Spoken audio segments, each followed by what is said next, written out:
Good morning all people. Good morning sa inyong lahat. Andito na naman si Inday Bikay na magpakita sa inyo. Ayan. Bago tayong ligo. Maligo ng maaga.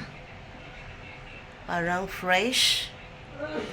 Ito ang ating outfit. Kaya nasa bahay lang tayo. Gagawa tayo ng vlog. Vlog daw.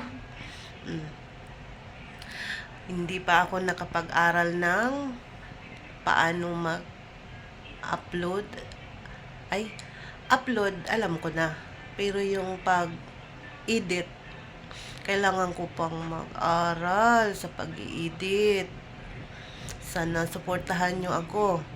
Ngayon, mag-room tour tayo sa ating buong bahay. Kasi hindi ko pa kayo ni room tour lahat. Ito ang ating entrance sa bahay. Ito ang labas.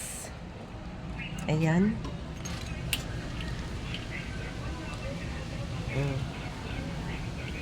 Ito ang labas natin. Ito ang entrance. Mayroon siyang nakadikit na kabayo. Tinakpan ko yan guys. Gawa ng nakikita kasi kami. Tapos diretso pa sa diretso sa kubeta at saka sa lamesa. Ayoko nang nakikita ako kasi may mga dumadaan. Alam naman, katiting lang yung daanan namin dito guys. Ito ang ating hagdanan. Magulo ang ating hagdanan kasi mayroon tayong mga nilalagay natin pamunas ng alaga natin pag umibak. Ayan. Kasi alam niya, maliit lang ang ating bahay. Pero malinis na yan guys. Ito ang ating saingan, katabi ng hagdanan. Sabi nila, masama daw yung katabi ng sinusunog daw natin ang ating hagdanan. No. Hindi naman yan basihan. Kasi kung saan ang komportable ang ating saingan. Ayan. Ito ang saingan lagi ni Inday Bikay. Ayan.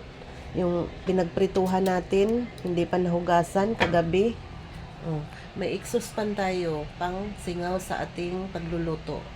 Ayan ang ating mga pinggan na nakadisplay. Kaldero na sa taas. Ulitin ko uli guys, kaya ginaganyan ko yan. Kasi pag bumaha dito, tabi kaming ilog. Pag bumaha, mayroon siyang patungan. Hindi na tayo maghakot. Ayan, mayroon tayong rice cooker. Ngayon, nagtitinda tayo. May dalawa tayong thermos kasi kapihan. Pag may bumili ng templado na kape, may stock tayong dito ng kunting maling. Pero hindi kami lagi nagmamaling guys. Pag pang emergency lang yan guys. As in, walang ulam. Hindi kami araw-araw. Ayan. Ito ang ating lababo. Itong lababo ko guys, medyo sira-sira na. Ilang years na to. Nasa 16 years na tong lababo namin guys. Ito nang kalinisan talaga namin sa lababo guys. Mayroon akong nakababa ditong isda, tilapia. Kaya ipiprito ko pananghalian. Ayan ang ating lababo.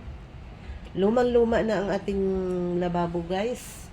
Tapos ito ang ating kubeta. Malapit. Tapos mayroon tayong halaman.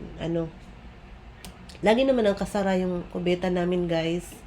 Kasi ito lang talagang space namin. Ayan. Ito lang ang space namin sa kusina. Ito talaga una naming bahay sa baba. Kusina, sala. Napakaliit lang nito guys. Kasi ito guys, tapos ito katabi yung plato dito sa may pintuan. Nilagyan ko lang ng harang sa mga sapatos kasi wala talagang space guys. Tapos nagtindahan pa ako, nilagyan ko ng mga case sa mga soft drinks. Sala namin to guys. Tapos ito ang pinaka-parador ko guys, yung mga lagayan ng mga Tupperware. Ayan, ito ang lamesa namin guys. Tatlo na lang kami kasi dalawa lang naman ang anak ko. Ayan, yan ang aming lamesa. Ay, ulitin natin ito pala na hindi